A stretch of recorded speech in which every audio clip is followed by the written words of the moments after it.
जी दोस्तों, अस्सलाम वालेकुम। मैं हूँ आपका होस्ट असगर खान और आप मेरा यूट्यूब चैनल देख रहे हैं। सबको सबसे पहले ईद मुबारक, ईद मिलादुन्नबी मुबारक। और आज मैं सियासत के हवाले से, इमरान खान की सियासी ज़िंदगी के हवाले से एक अहम वीडियो शेयर कर रहा हूँ। उम्मीद है आपको वीडियो पसंद आएगी। तो let's go.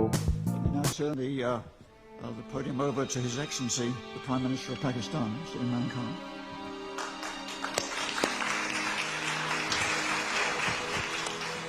Bismillahirrahmanirrahim. First of all, I'd like to say that I feel proud. I'm sitting with a statesman of our times, Dr. Mahathir Mohamad, who I respect and I admire the way he has transformed Malaysia. And especially that he came back at this young age to fight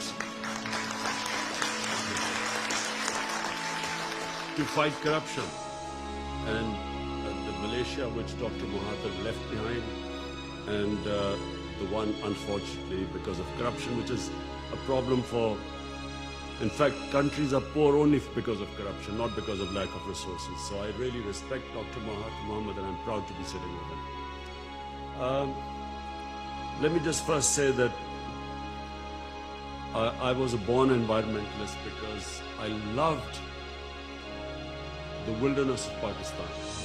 We have the most unique mountain wilderness in the world, because half of the world's highest peaks are in Pakistan.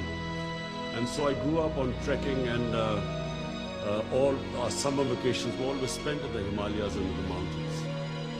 And in time I saw, with a lot of pain, forest dwindling, and our forest cover each year was reduced by a mixture of corrupt politicians who connived with the timber mafia. And when Dr. Mahathir quoted the figures of the Malaysian forest cover, I'm embarrassed to say we are left with one of the smallest percentage of forest cover in Pakistan. So when my party won an election 6 years ago in the province of Pakhtunkhwa, we decided that we would do something which no other Pakistani government had ever done. We decided to plant 1 billion trees in 5 years to counter climate change, because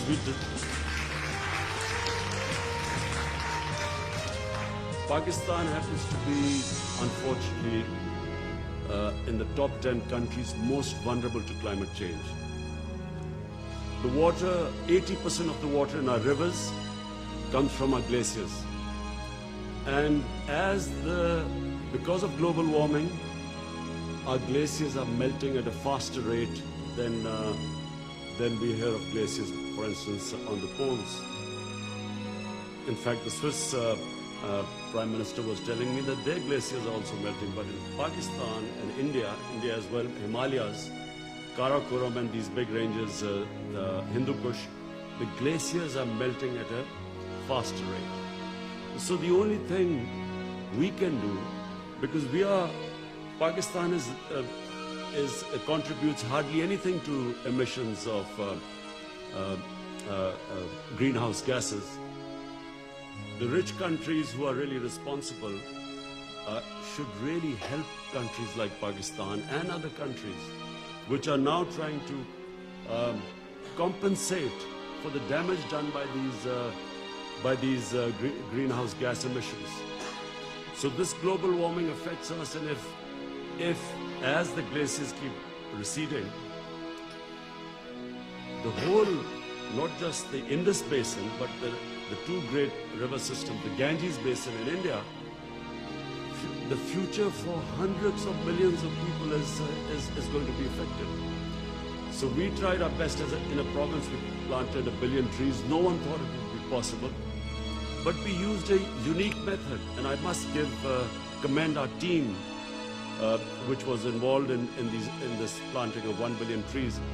We enlisted local communities, women who would be living in mountain areas, we paid them money to grow nurseries.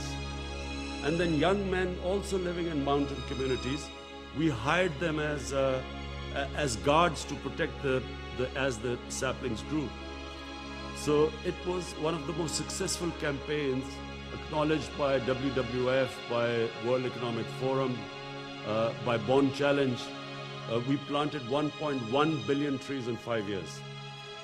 So now, when my party won elections a year ago, we became even more ambitious, and we have given ourselves a target of 10 billion trees.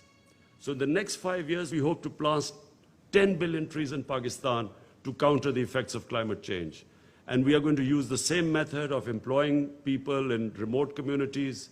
We are going to pay women especially to grow nurseries in remote villages, and then hire young boys from the communities as guards to protect the trees, like we've done in KP province. But I do feel that those countries, rich countries who are contributing so much toward these greenhouse gas emissions, they must help countries like us, because the rate at which we are going, I'm afraid, I just feel that there's not much seriousness in this from the richer countries. Because maybe they feel that they're not affected that much, but eventually everyone will be affected. You will have refugees because of climate change.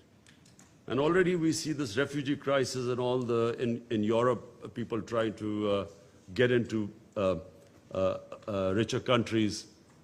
The problems the United States has with people coming in from the south. So this is only going to grow, and that's why the world as a whole must tackle climate change.